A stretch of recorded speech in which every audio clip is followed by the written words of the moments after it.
오늘 들으실 하나님의 말씀은 요한계시록 11장 19절부터 12장 17절까지입니다. 요한계시록 11장 19절부터 12장 17절까지입니다. 낭독하겠습니다. 이에 하늘에 있는 하나님의 성전이 열리니 성전 안에 하나님의 언약궤가 보이며 또 번개와 음성들과 우레와 지진과 큰 우박이 있더라. 하늘에 큰 이적이 보이니 해를 옷 입은 한 여자가 있는데 그 발 아래에는 달이 있고 그 머리에는 12별의 관을 썼더라.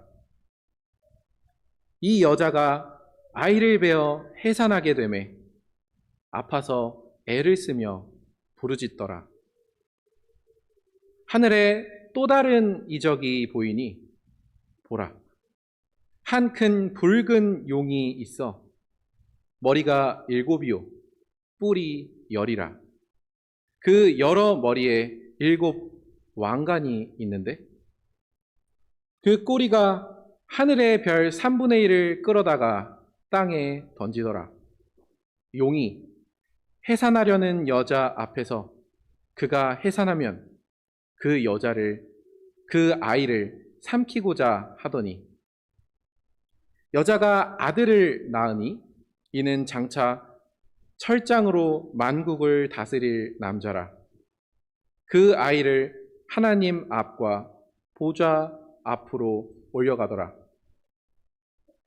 그 여자가 광야로 도망하매 거기서 1260일 동안 그를 양육하기 위하여 하나님께서 예비하신 곳이 있더라.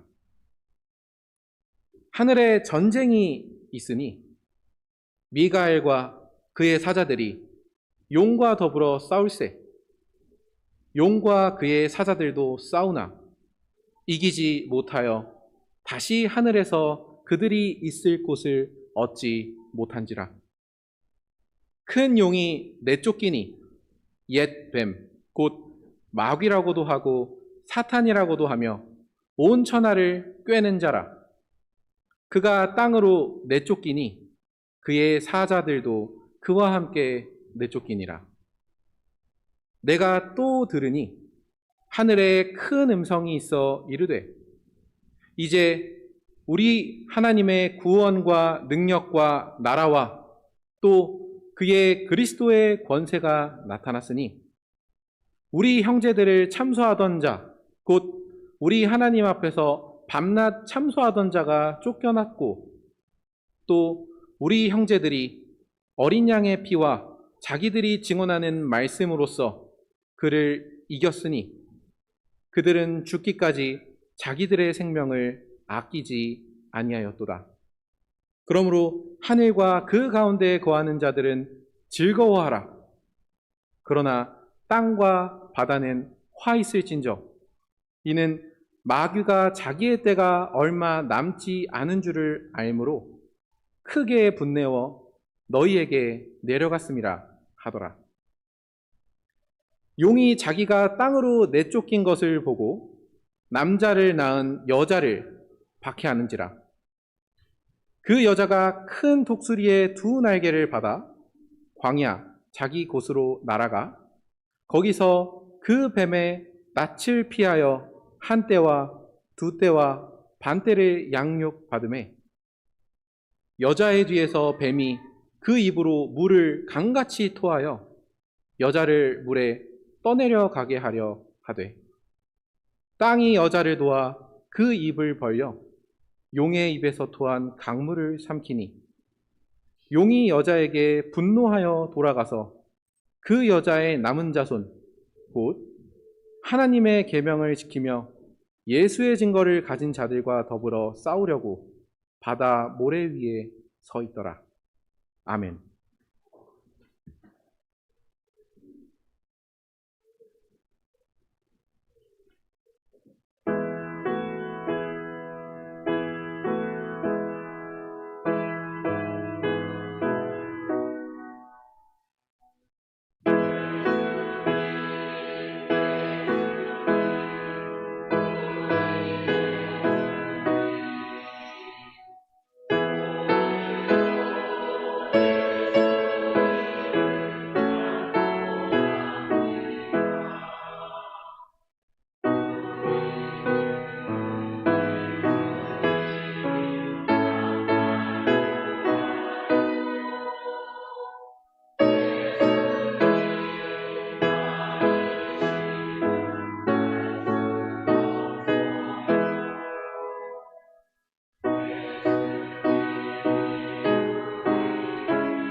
교회를 위하시는 우리 주님의 부르심을 받고 이 자리에 나오신 성도 여러분, 우리는 오전 예배 시간에 시편 124편을 중심으로 주님께서 어떻게 교회의 편이 되어주시고 교회를 지켜주시는지를 살펴보았습니다. 교회는 아무 바람도 없는, 아무 위협도 없는 무풍지대에 서 있는 것이 아니고 언제나 교회를 위협하는 이 세상과 땅의 것을 추구하고 살아가는 사람들에게 항상 위협을 받는다고 말씀드렸습니다. 오늘은 요한계시록의 말씀을 따라서 이 육신과 이 세상을 미혹하고 이 세력들을 이끄는 존재가 누구인지, 그러나 여전히 우리의 하나님께서는 어떻게 교회의 편이 되어주시는지를 조금 더 구체적으로 살피고자 합니다. 원래 관례대로 하자면 오후 예배 시간에 하이델베르크 요림답을 마저 살피는 것이 맞겠으나 특별히 요한계시록의 말씀을 들을 때 요즘 우리가 살폈던 십계명과 또 이제 곧 살필 주께서 가르치신 기도가 어떠한 역사 가운데서 무엇을 바라며 이루어져야 하는지를 더 자세하게 볼 수 있기 때문에 오늘은 요한계시록의 말씀을 조금 더 살피고자 합니다. 사실 요한계시록 12장은 사람이 타락하고 나서부터 지금까지의 역사가 어떻게 전개되었는지를 잘 요약하여 가르쳐 줍니다. 그런데 요한계시록에서는 이렇게 우리의 역사가 어떻게 흘러가는지를 보여주기 이전에 한 가지를 먼저 보여줍니다. 그게 요한계시록 11장 19절입니다. 낭독하겠습니다. 이에 하늘에 있는 하나님의 성전이 열리니 성전 안에 하나님의 언약궤가 보이며 또 번개와 음성들과 우레와 지진과 큰 우박이 있더라. 지금 요한계시록에서는 우리의 인류 역사의 진행이 어떻게 되는지를 보여주기 이전에 갑자기 하늘에 있는 지성소를 열어 보여줍니다. 그런데 이 사실이 당연한 일이 아닙니다. 잘 아시는 것처럼 구약시대의 대제사장도 1년에 단 한 번, 그것도 어떤 제사를 드리거나 하나님께 기도를 드리러 들어간 것이 아니라 지성소를 깨끗하게 하기 위해서, 속죄제를 드리기 위해서 한 번 자신을 다 가리고 들어갔습니다. 그러니까 구약에서 지성소는 엄밀히 말하면 아무도 하나님과 교제하기 위해서 들어갈 수 있는 곳은 아니었습니다. 그런데 오늘 우리 신약 시대를 살아가는 우리들에게는 이 지성소가 활짝 열려 있습니다. 우리와 하나님을 막았던 그 막힌 담, 우리의 죄를 이제 우리 예수 그리스도께서 허셨기 때문입니다. 그렇기에 우리는 하늘의 성소를 바라볼 수 있는 것입니다. 그런데 조금 자세히 보시면은 성전 안에 있는 어떤 한 기물에 우리의 시선이 집중됩니다. 그 기물은 바로 언약궤입니다. 이 안에는 이스라엘 백성과 하나님의 언약이었던 그 십계명이 담겨 있었는데요. 근데 이 언약궤는 또 다른 역할을 하기도 했습니다. 이스라엘이 이집트에서 구원을 받고서 가나안 땅으로 갈 때 이 사람들이 그 넓은 광야에서 어디로 가야 할지를 자기들이 정한 게 아니거든요. 하나님께서 어디를 가야 할지 정하셨을 때 그들 가장 앞장서서 갔던 것이 바로 이 언약궤입니다.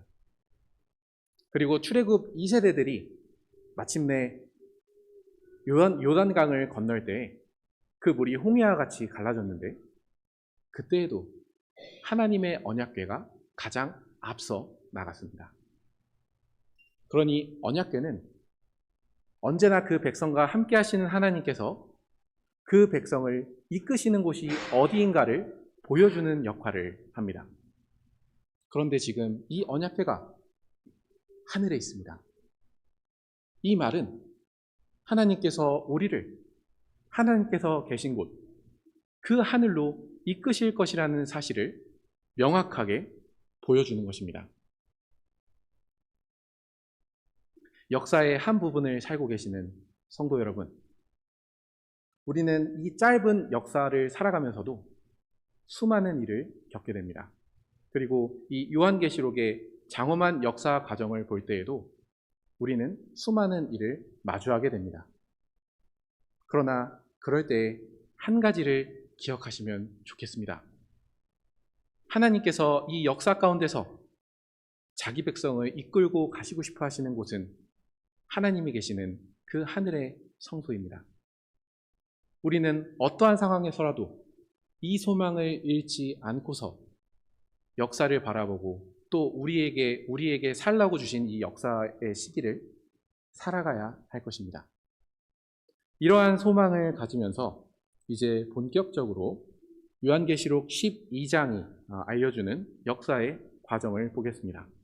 오늘 강설의 첫 번째 부분의 제목은 이렇습니다. 그리스도의 승천까지의 역사입니다. 그리스도의 승천까지의 역사입니다. 12장 1절로 6절을 근거로 말씀드리겠습니다.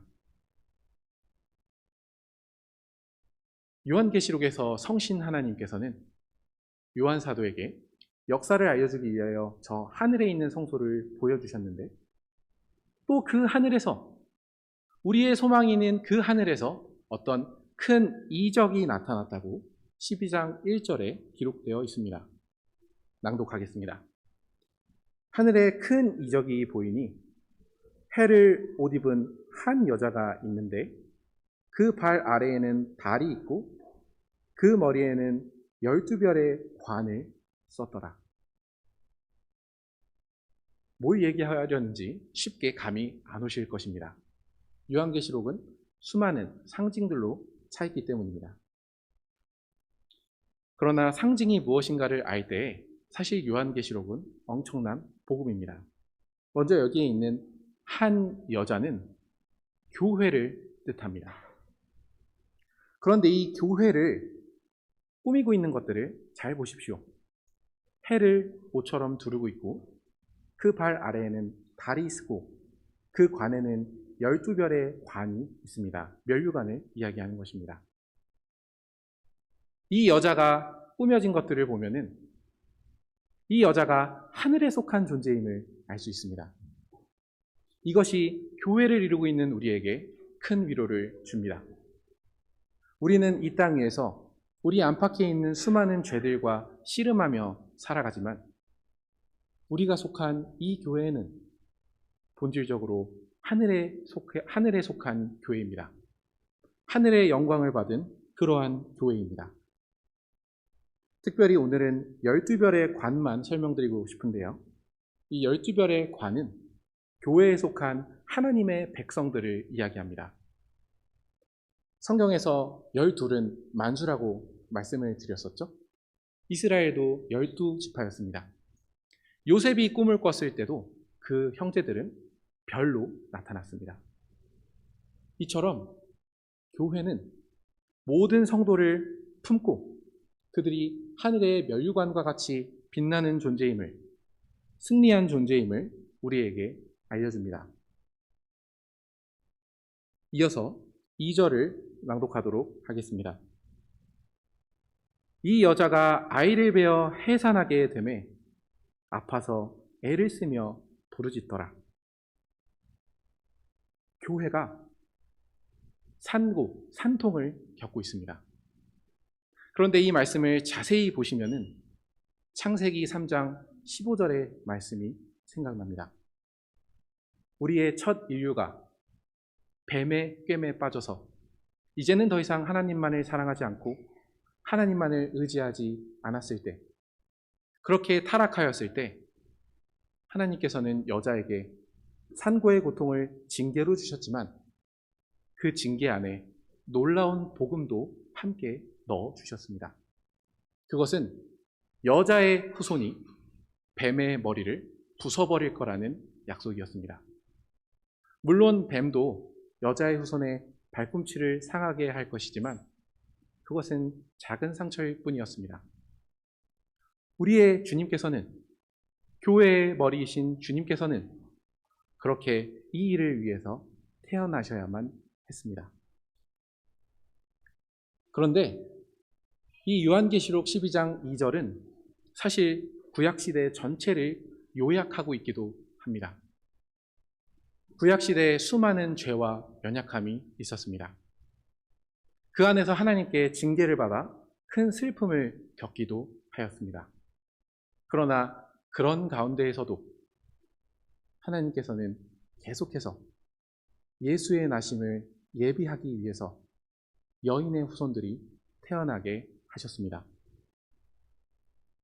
그러니 우리가 구약을 볼 때 거기에 수많은 잘못과 경악스러운 죄악이 있더라도 우리는 그 죄악을 심각하게 여기는 한편 하나님께서는 그 시간을 산고의 시간으로 여기시고 오래 참으셨음을 기억할 필요가 있습니다.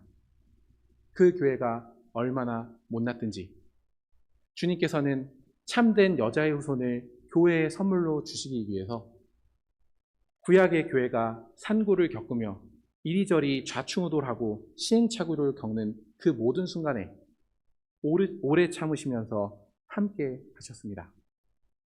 이것이 바로 우리의 하나님이십니다. 하나님께서는 그 길고 긴 그 역사 가운데서도 주님께서 우리에게 보여주실 구원을 이루시기 위해서 이 구약이라는 어둡다면 어두운 시간을 산고의 시간으로 여겨주시며 소망 가운데 오래 참으셨습니다. 그런데 이제 3절과 4절에서는 제가 방금 말씀드린 이 구약의 시기 동안 다른 일이 일어났다는 것도 알려줍니다. 같은 시기 동안 다른 존재가 교회에 어떤 일을 했는지를 알려줍니다. 3절을 읽겠습니다. 하늘에 또 다른 이적이 보이니 보라, 한 큰 붉은 용이 있어 머리가 7이요 뿔이 10이라. 그 여러 머리에 7 왕관이 있는데. 큰 용, 이것은 사실 낙원에서 인류를 타락하게 했던 하나님께서 사랑하시는 그 아담과 여자를 타락하게 했던 바로 그 뱀입니다. 그런데 여기 보시면은 이제는 뱀 정도가 아니라 큰 용이 되어 있습니다. 인류가 계속해서 전개되는 동안 그만큼 이 뱀의 세력이 커진 것입니다. 그리고 또한 큰 붉은 용이라고 합니다. 요한계시록에서 불다라는 이미지는 다른 사람을 해치면서 피를 흘리는 것과 관련이 있습니다. 그렇다면 이렇게 커져버린 옛 뱀이 얼마나 능력이 있는지를 다음 표상에서 나타냅니다. 머리가 7이 있고 그 위에 왕관이 있습니다. 그리고 그 뒤에는 10개의 뿔이 있습니다. 이 말은 이 세상 나라를 쥐어잡고 10개의 뿔, 엄청난 힘을 행사하고 있다는 뜻입니다.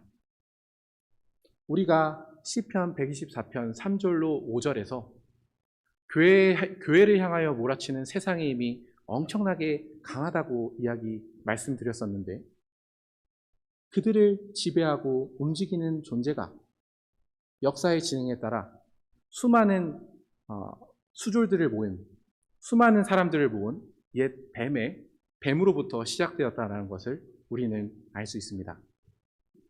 그래서 구약 시대에는 이 용의 기세가 엄청났습니다. 4절입니다.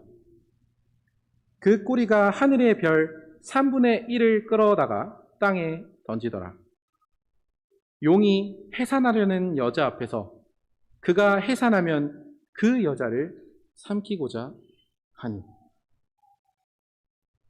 여기 보면 아까 교회로 표상된 여자 위에 12개의 별이 있다고 말씀드렸는데 그 중에 3분의 1을 땅에 던졌다고 합니다. 정말 이 옛 뱀이 하늘에 속한 교회에 유의미한 해를 끼칠 정도로 계속해서 힘이 커진 것입니다. 물론 그 해침은 범위가 제한적이었습니다. 동시에 교회를 공격하는 동시에 이 큰 용, 옛 뱀이 가장 중요하게 목적하던 일이 있었습니다. 그것은 여인의 후손. 하나님께서 약속하신 그 여인의 후손, 자신의 머리를 짓밟아 부숴버릴 거라는 그 여인의 후손이 나오기만 하면 자기가 입을 벌려 삼키려고 한 것입니다. 그림을 그려보십시오. 여자가 산고의 고통을 겪고 있습니다. 근데 그 앞에서 용이 입을 벌리고 언제 나오나 기다리면서 그 아이를 삼키려고 합니다. 주님의 교회로 부름을 받은 성도 여러분, 우리는 오전에 살핀 124편의 그림에서 훨씬 더 넓은 시야를 갖게 됩니다. 이 옛뱀, 큰 용은 낙원에서부터 교회를 공격했습니다.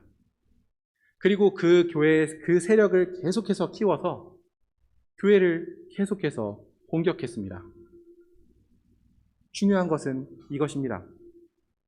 우리는 때때로 저 에덴의 일, 에덴 동산에서 있었던 뱀과 첫 인류의 일을 나의 이야기로 받기는 어려워합니다. 정말로 너무나 먼 이야기이기 때문입니다. 그러나 오늘 요한계시록의 말씀을 따를 때 사실 그 전쟁은 끝나지 않았습니다. 여전히 낙원에서 뱀에 불과했던 그 마귀가 이제는 세상의 모든 나라들을 휘어잡고서 자신의 일을 하며 교회를 박해하는 데 이르렀기 때문입니다. 에덴에서 시작된 전쟁은 끝나지 않았습니다. 그런데 우리는 여기에서 조금 놀라운 사실을 알게 됩니다.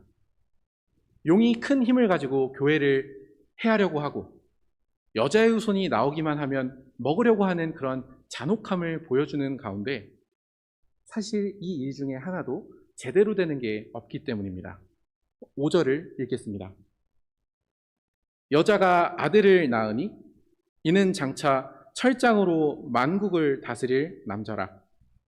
그 아이를 하나님 앞과 그 보좌 앞으로 올려가더라. 여자가 아이만 낳으면 이 아이를 집어 삼키려고 했었는데 용이 손을 쓰기도 전에 이 아이는 하늘로 올라갑니다. 여기는 산의 아이라고 특별히 묘사가 되어 있는데요. 우리의 왕으로서 만국을 통치하신 예수 그리스도를 의미합니다. 이 예수 그리스도가 교회를 대적하고 그 신자들을 대적하는 용의 입에 산채로 넘어가지 않게 하기 위하여 우리의 하나님께서는 교회를 보호하시고 성신 하나님께서는 그 어린아이를 보호하셨습니다. 그렇게 사망이 거의 다 이긴 것 같은 십자가 위에서도 성신 하나님께서는 부활의 기적을 보여주심으로써 이 아이가 결코 용의 입에 넘어가는 일이 없도록 하셨습니다. 또 하나의 실패가 나옵니다. 6절입니다. 그 여자가 광야로 도망하매 거기서 1260일 동안 그를 양육하기 위하여 하나님께서 예비하신 곳이 있더라. 이제 이 용은 닥쳤던 개와 같이 여자의 후손을 놓쳤지만 그 아이를 낳은 여자라도 공격하려고 합니다. 그러나 이 여자도 하나님께서 예비하신 광야로 도망칩니다. 여기 1260일이라는 날은 상징적인 숫자인데 예수님께서 재림하시고 주님께서 다시 오실 그날, 곧 우리가 살아가는 시대를 의미합니다. 여자가 광야로 도망갔다는 사실에 주목할 필요가 있습니다. 흔히 광야라고 이야기하면은 메마르고 무서운 느낌이 나기 쉬운데요. 사실 출애굽을 생각해 보면 광야는 전혀 다른 의미가 있는 곳이기도 합니다. 먼저 중간 시기를 의미합니다. 이스라엘 백성이 이집트에서 구원을 받아 가나안 땅을 향하여 가는 중간 단계의 광야를 거쳤듯이 교회 역시 1260일 곧 주님께서 승천하셔서 다시 오실 그날 사이에 주님의 재림을 바라보며 하나님의 언약궤가 있는 그 하늘로 우리도 갈 날을 고대하면서 이 광야의 시간을 거치고 있기 때문입니다. 또 하나 생각할 점이 있습니다. 광야는 주님께서 자기 백성을 양육하시고 훈련하시는 공간입니다. 이스라엘 백성은 광야에서 하나님께서 주시는 만나 이외에 하나님께서 주시는 물 이외에 아무것도 의지할 수 없었습니다. 오직 하나님의 은혜만을 의지하면서 살아가는 그 삶, 광야는 바로 이러한 삶을 양육하고 훈련하는 장소입니다. 주님의 다시 오심을 기다리고 있는 교회 역시 광야와 같은 이 세상 안에서 주님의 은혜만을 바라며 주님만을 섬기도록 양육받고 있습니다. 참된 여인이신 우리 주 예수 그리스도를 왕으로 삼고 계시는 성도 여러분, 우리는 1절부터 6절의 사건을 바라보면서 성부 하나님께서 교회를 얼마나 아끼셨는지, 성신 하나님께서 그 뜻을 얼마나 신실하게 이루어 주셨는지를 생각하게 됩니다. 이 큰 용, 이 붉은 용은 교회를 해하려 했고 진정한 여인의 후손을 해하려 했지만 성부 하나님께서는 교회를 보호하시고 성신 하나님께서는 그 어린 아이가 우리의 그리스도로 오신 그 예수님께서 하나님의 일을 모두 완성하도록 이끄셨습니다. 그렇게 예수님께서는 하늘로 올라가셔서 더 이상 사탄, 이 옛뱀의 위협을 받지 않는 곳에 계시고 종국적으로는 죄와 사망에 대해서 승리를 선언하셨습니다. 구약의 역사를 바라볼 때 우리는 124편의 1절의 내용을 다시금 되뇌이게 됩니다. 여호와께서 우리 편에 계시지 아니하셨더라면 우리가 어떻게 되었겠습니까? 이 사실은 구약교회 전체에 해당하는 말입니다.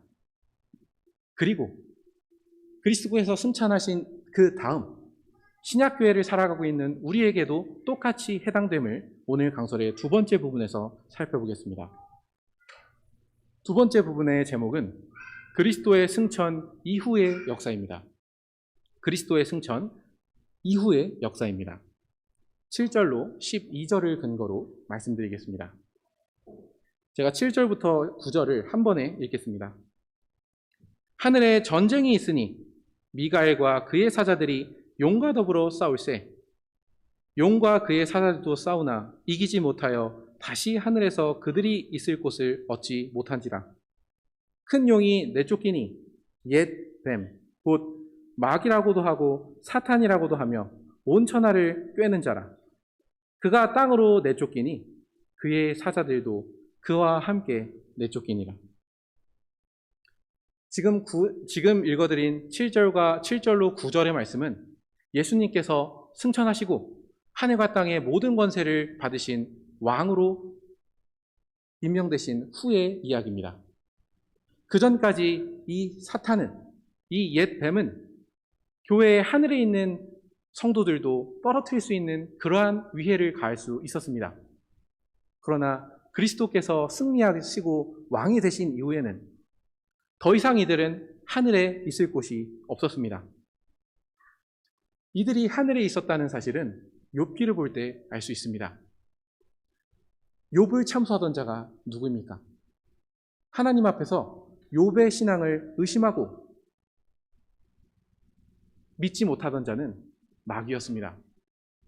하나님께서 먹고 사는 거 다 주시니까 욥이 저렇게 신앙이 있는 겁니다. 이런 식으로 계속해서 하나님 앞에서 참수하던 그 자가 바로 마귀요, 옛 뱀입니다. 그러나 그리스도께서 승천하시고 이제 우리의 모든 죄값을 다 없애주신 지금 더 이상 옛 뱀은 하늘의 자리를 찾지 못하고 내쫓겼습니다. 그러면 이제는 한 가지가 분명해집니다. 저 하늘에서 하나님을 향해서 우리를 참소하는 소리는 없어졌습니다. 우리의 수많은 연약함이 있고 우리가 수많은 죄를 주님 앞에 짓더라도 그 죄를 근거로 쟤는 하나님 백성이 되기가 글렀네요 라고 이야기하면서 참소할 수 있는 사람이 없습니다. 예수 그리스도께서 우리의 죄값을 다 받으시고 하늘에 올라가셨기 때문에 이제는 참소할 수 있는 사람이 없는 것입니다. 그렇기에 하늘에서는 오직 보좌에 앉으신 하나님과 그리스도만을 찬송하는 고백이 있습니다. 그 사실을 10절로 11절로 12절까지 확인해 보겠습니다. 먼저 10절입니다. 내가 또 들으니 하늘에 큰 음성이 있어 이르되 이제 우리 하나님의 구원과 능력과 나라와 또 그의 그리스도의 권세가 나타났으니 우리 형제들을 참소하던 자 곧 우리 하나님을 하나님 앞에서 밤낮 참소하던 자가 쫓겨났고 말씀드린 것과 같이 이제 우리의 죄를 다 사하시고 부활하셔서 하늘에 오르셔서 하나님 우편에 앉아 계신 그분께서는 하나님과 우리의 관계를 막는 모든 장애물을 없애주셨습니다. 그리고 그리스도의 권세가 드러났습니다. 그것이 우리가 지금 사는 시대의 현실입니다. 하나님의 구원과 능력이 그리스도를 통해서 다 드러났습니다. 그렇기에 승천한 후에 하늘에서는 이러한 고백이 울려 퍼지는 것입니다. 이렇게 하나님의 구원과 능력과 나라가 그리고 그리스도의 권세가 현실이 된 이 시대 안에서 이제 성도들은 또한 성도들의 입장에서 찬송을 하게 됩니다. 11절입니다. 또 우리 형제들이 어린 양의 피와 자기들이 증언하는 말씀으로써 그를 이겼으니 그들은 죽기까지 자기들의 생명을 아끼지 아니하였도다.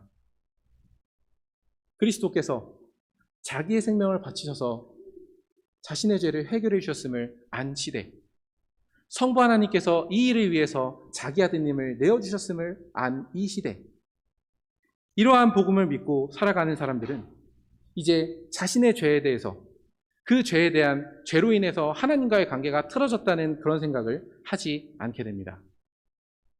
11절에 기록된 대로 어린 양의 피로 이제는 우리가 저 하늘 성소에 계신 하나님과 친밀하게 교제하면서 그분의 사랑을 받고 살아가고 있기 때문입니다. 그렇기에 이러한 하나님의 사랑을 매일매일 깊이 깨닫는 사람은 그 사랑에 대한 보답으로서 우리가 하이델베르크 요리문답에서 배운 것처럼 하나님의 말씀을 증언하는 삶을 살아가게 됩니다. 밖에 나가서 노방전도를 하는 것이 아니고 우리의 삶으로서, 우리의 말로서, 우리의 행동으로서, 우리의 일상에서 내가 하나님의 은혜와 사랑을 받은 사람임을 증거하고 살아가는 것입니다. 그런데 11절에서는 이것이 바로 마귀를 이기는 것이라고 합니다. 이것이 바로 사탄, 그 옛 뱀을 이기는 것이라고 합니다. 에덴 동산에서 왜 하와, 그 다음에 여자, 그 다음에 아담이 실패했습니까? 하나님의 사랑을 온전히 믿지 못했기 때문입니다. 하나님의 선하심을 온전히 믿지 못했기 때문입니다. 그렇게 하나님의 말씀을 어겼습니다.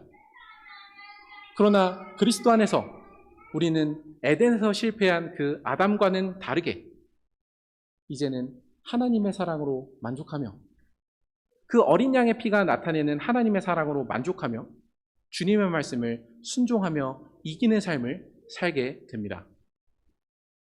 에덴에서의 패배는 오늘 우리 안에서 승리로 나아가고 있는 것입니다.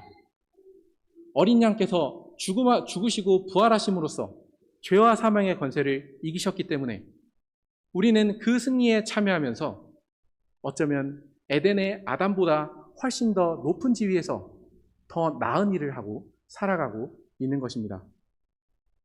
특별히 주목할 점은 11절에 보시면 그들은 죽기까지 자기의 생명을 아끼지 않았다. 자기의 생명을 사랑하지 않았다. 이렇게 전합니다. 이 말씀은 우리가 얼마 전에 마가복음에서 배운 내용을 생각하게 합니다. 주님께서 제자들의 신앙 고백을 받으신 뒤에 이제 이 승리를 얻으시려고 죽고 부활하실 것을 말씀하셨을 때 제자들의 반응이 어떠했습니까?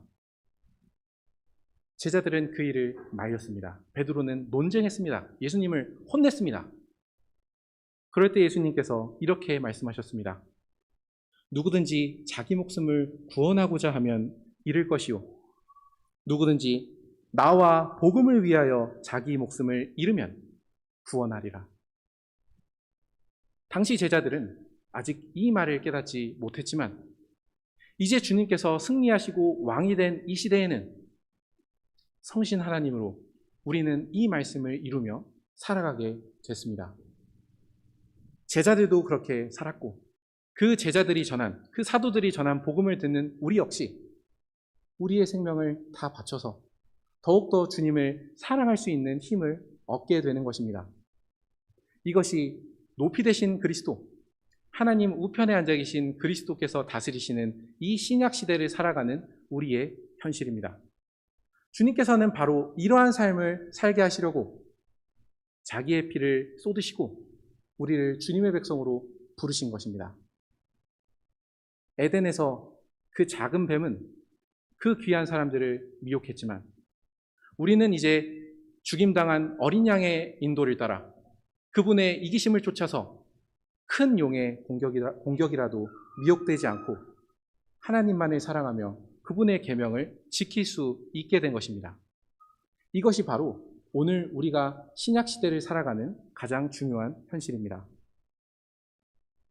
그렇기 때문에 요한계시록 12장 12절에서는 승천하신 그리스도 이후에 두 가지 운명이 선언됩니다.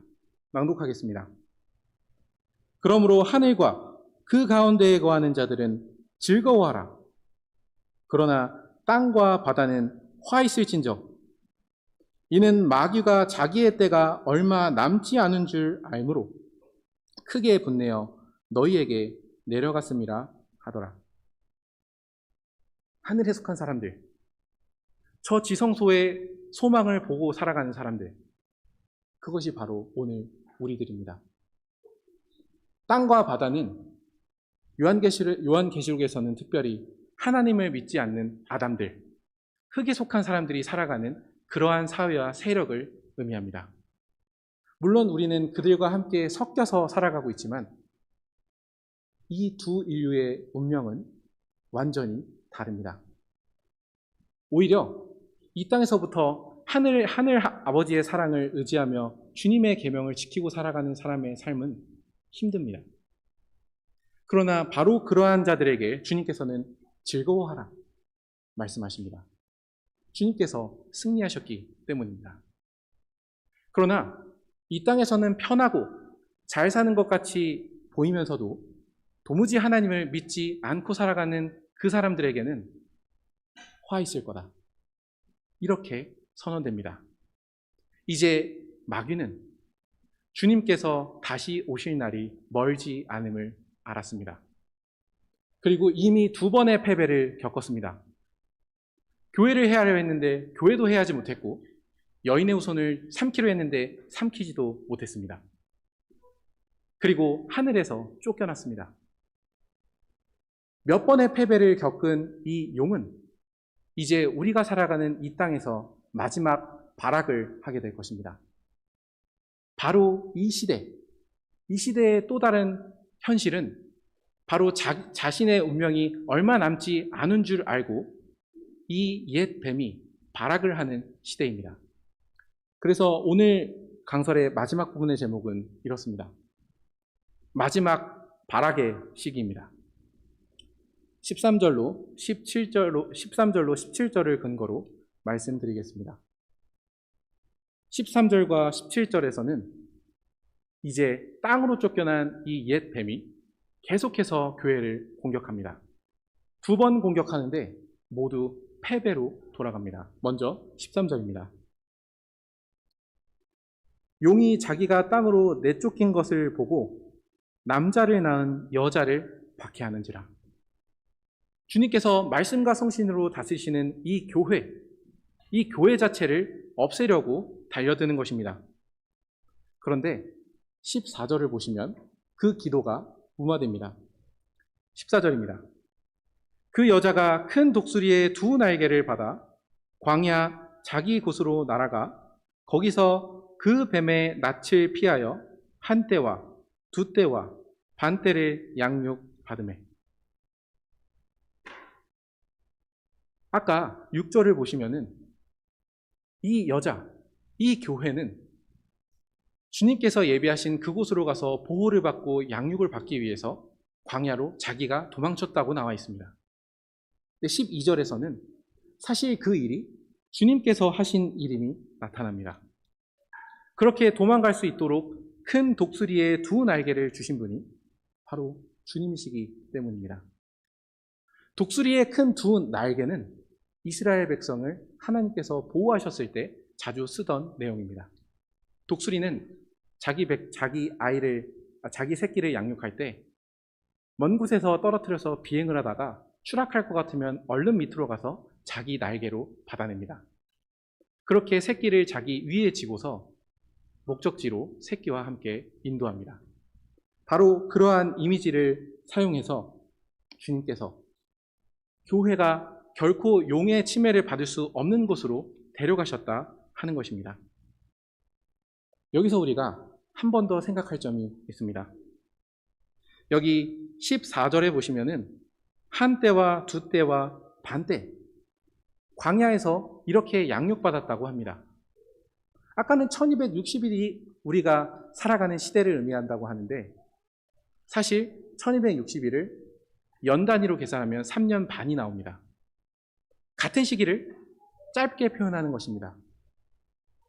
왜 우리가 살아가는 이 시기를 짧게 표현할까요?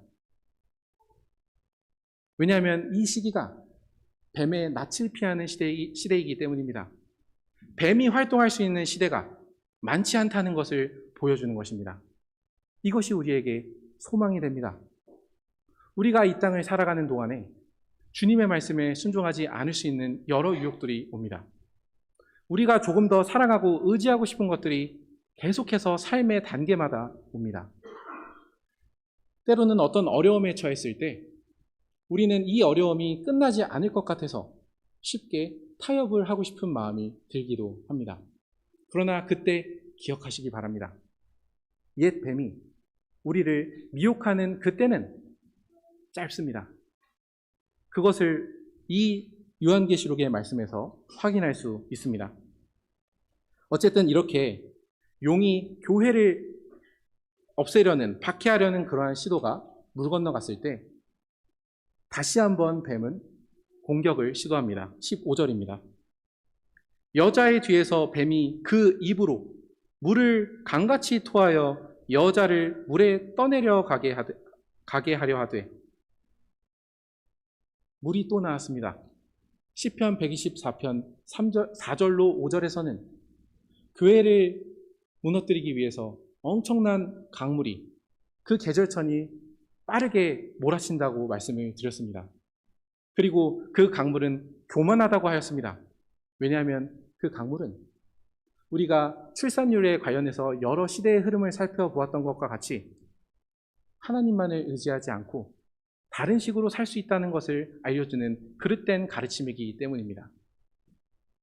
용은 바로 이러한 방식으로 교회를 무너뜨리려고 합니다. 거짓 가르침을 넣어서 교회 자체가 성립될 수 없도록 합니다. 그러나 주님께서는 그렇게 주님의 교회가 없어지도록 두지 않으십니다. 16절입니다. 땅이 여자를 도와 그 입을 벌려 용의 입에서 토한 강물을 삼키니. 하나님만으로 만족하지 않아도 충분히 살 수 있다. 또는 하나님에 대한 잘못된 가르침을 알려주는 그 거센 강물들은 창조주 하나님의 능력으로 교회에 도달하지 못합니다. 우리가 124편에서 우리의 도움은 천지를 지으신 여호와 하나님의 이름 안에 있다고 우리는 고백하였는데, 신약의 교회도 똑같은 고백을 하고 있는 것입니다. 땅이 입을 벌리게 할 수 있는 것, 지진이 나든 어떤 현상이든 땅이 벌어지게 할 수 있으신 분은 오직 하나님 한 분이십니다. 창조주이신 바로 그분께서 교회를 향하여 거세게 몰아치는 세상의 파도를, 그 거센 물결을 잠잠하게 하시는 것입니다. 124편에서 살펴보았던 것과 같이 주님의 교회는 주님께서 지키십니다. 여전히 뱀은 더 격하게 자신의 때가 얼마 남지 않은 줄 알고 교회를 공격합니다. 그러나 그러한 때라도 주님의 교회 자체는 결코 무너지지 않습니다. 그렇다면 남은 존재는 하나입니다. 공격할 수 있는 존재는 하나입니다. 그것은 교회 안에 속한 개개의 신자들입니다. 17절에 그러한 내용이 나와 있습니다. 용이 여자에게 분노하여 돌아가서 그 여자의 남은 자손 곧 하나님의 계명을 지키며 예수의 증거를 가진 자들과 더불어 싸우려고 바다 모래 위에 서 있더라. 이제 주님의 교회 자체를 공격할 수 없는 옛 뱀은 얼마 남지 않은 촉박한 시기에 여러분 각 사람을 공격하기 시작합니다. 특별히 여기 보면은 개개의 신자들을 표현하는 방식을 보십시오. 그 여자의 남은 자손 곧 하나님의 계명을 지키며 하나님의 사랑을 받았기 때문에 십계명을 지키는 사람들입니다. 예수의 증거를 가진 자들, 주님의 사랑을 받았기 때문에 주님의 말씀을 지키는 사람들입니다.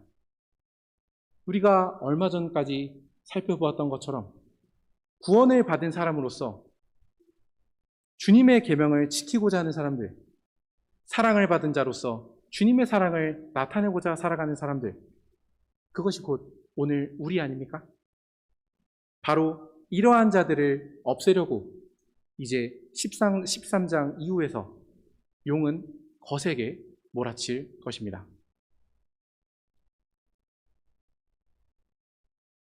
그리스도께서 승리하신 이 역사의 마지막 시기를 살아가고 계신 성도 여러분, 여기서 우리는 이제까지 배웠던 십계명과 그리고 이 십계명을 더 잘 지키기 위해서 기도해야 하는 현실이 어떠한 현실인지를 알 수 있습니다. 혹시는 십계명을 지키면서 그리고 계속해서 자기의 고질적인 문제를 해결하지 못하는 분이 계십니까? 그때 우리는 기억해야 됩니다. 다 이긴 싸움을 져서는 안 됩니다. 그리스도께서 이미 승리하셔서 옛 뱀은 하늘에서 쫓겨났고 이 땅에서도 얼마 남지 않은 운명을 가지고 있습니다. 전쟁에서 이기더라도 전쟁이 이긴 다음에도 계속해서 여진과 같이 남은 전투가 남아있는 경우가 있습니다. 그것이 바로 오늘 우리의 현실입니다. 우리가 주님을 사랑하고 주님의 계명을 지켜야 하는 바로 이때는 얼마 남지 않은 때입니다. 이때에 자기중심적인 사랑을 버리지 못하고 하나님과 이웃을 사랑하는 데서 떨어진 사람은 말 그대로 다 이긴 싸움에서 패배하는 것입니다.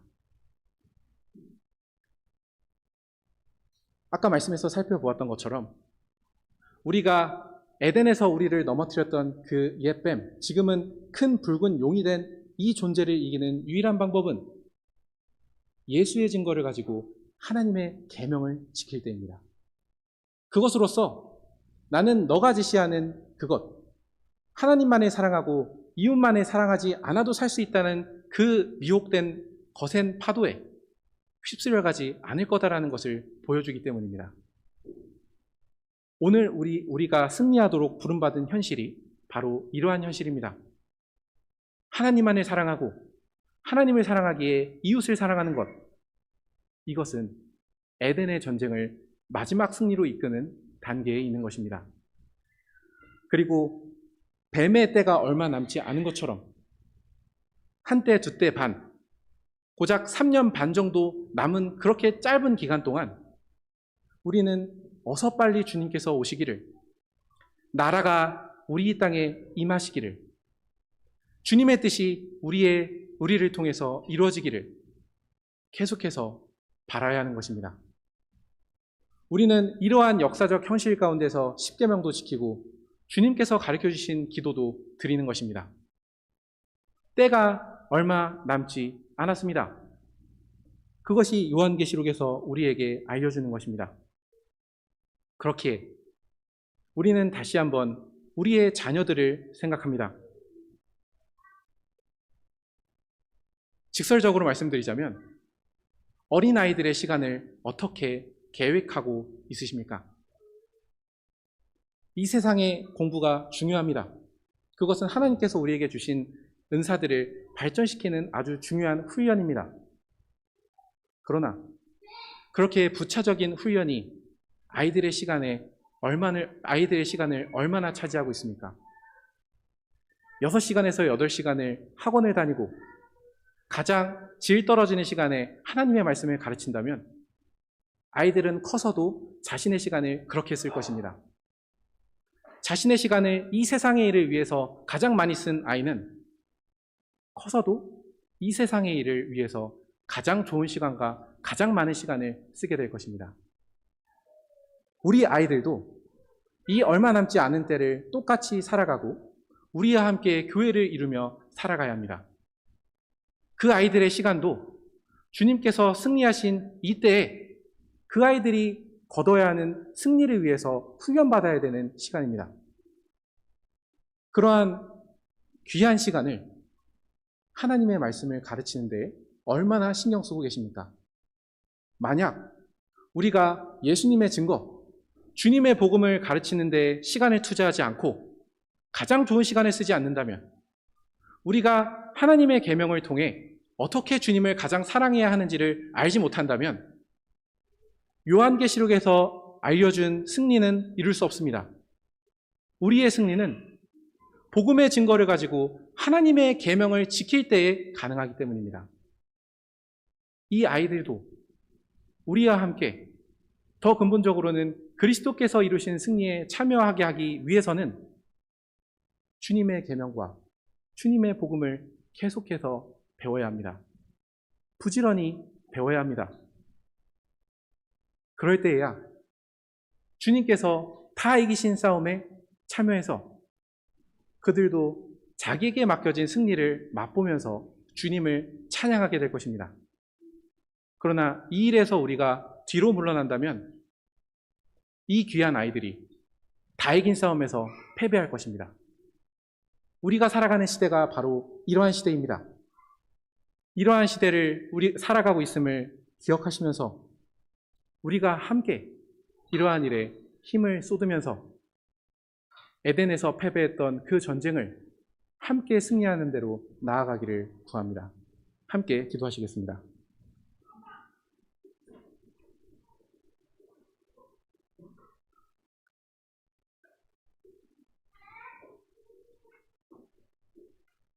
교회의 편이신 삼위 하나님, 오늘 특별히 시편 124편에 이어서 요한계시록의 말씀을 생각하게 해주시니 감사드립니다. 낙원에서부터 교회를 공격하고 위협하는 존재는 있었고 그러한 존재가 힘을 키우며 교회를 공격하고 여자의 후손을 삼키려 하였지만 주님께서는 이 역사 가운데서 교회를 보호하시고 그 여자의 후손을 원하시는 대로 교회의 머리로 앉히신 것을 보게 됩니다. 이러한 주님의 사랑에 힘입어서 이제 저희는 어린 양의 피로 씻어진 자들로서 하늘의 성소를 소망하면서 이 땅에서부터 하나님을 사랑하고 하나님의 계명을 지키는 자들이 되었습니다. 물론 저희는 이 일에 있어서 스스로 할 수 있는 것이 없지만 주님께서는 또한 저희에게 기도할 수 있게 해주셔서 저희가 이 일에 필요한 것을 하늘의 아버지께 받아 누리면서 저희가 저희에게 임한 전쟁을 수행할 수 있도록 해주셨습니다. 저희가 살아가고 있는 이 때는 얼마 남지 않은 때임을 기억하게 해주시기를 구합니다. 주님께서 승리하셨고 마귀는 얼마 남지 않은 시간 동안 제한된 영역 안에서 자신의 목적을 달성하기 위해서 더욱 힘있게 사람들을 미혹하고 신자들을 넘어뜨리려 하겠지만 주님께서는 주님의 성신으로 주님의 자녀들을 보호해 주시는 것을 또한 믿습니다. 주님의 이러한 보호하심을 굳게 신뢰하면서 저희 교회와 저희 교회의 내일을 위하여 기도드립니다. 먼저 주님의 자녀된 저희 모두가 이 땅 위에서 부모님을 공경하든 권위에 공경하든 다른 사람을 미워하든 배우자를 신실하게 사랑하든 탐욕으로 다른 것을 탐하든 다른 사람의 말을 옮기면서 말로 사람을 해치든 마음으로 하나님으로 만족하지 못하든지 어떠한 경우든지 하나님의 계명을 어기는 데에 떨어지지 않게 해주시기를 구합니다. 얼마 남지 않은 이때에 남은 싸움을 싸우고 있음을 기억하면서 자기중심적인 사랑이 이때에 그다지도 가치가 없고 필요 없다는 것을 더욱 깨닫고서 더욱 경성하여서 주님만을 사랑하며 그 말씀을 지키게 하여 주시기를 구합니다. 특별히 저희의 자녀들을 기를 때에도 그 자녀들을 기르는 그 시간 가운데에서도 가장 좋은 시간과 가장 필요한 시간을 할애하여서 주님의 복음을 아이들에게 알려주고 그리하여서 그 아이들이 하나님의 사랑을 알고 주님의 계명을 지키는 아이들로 자라나게 해주시기를 구합니다. 그렇기에 대대로 주님께서 오실 그날까지 저희가 주님께서 이루신 승리에 참여하게 되는 교회가 되게 해주시기를 구합니다. 우리 주 예수 그리스도의 이름으로 기도드렸습니다. 아멘.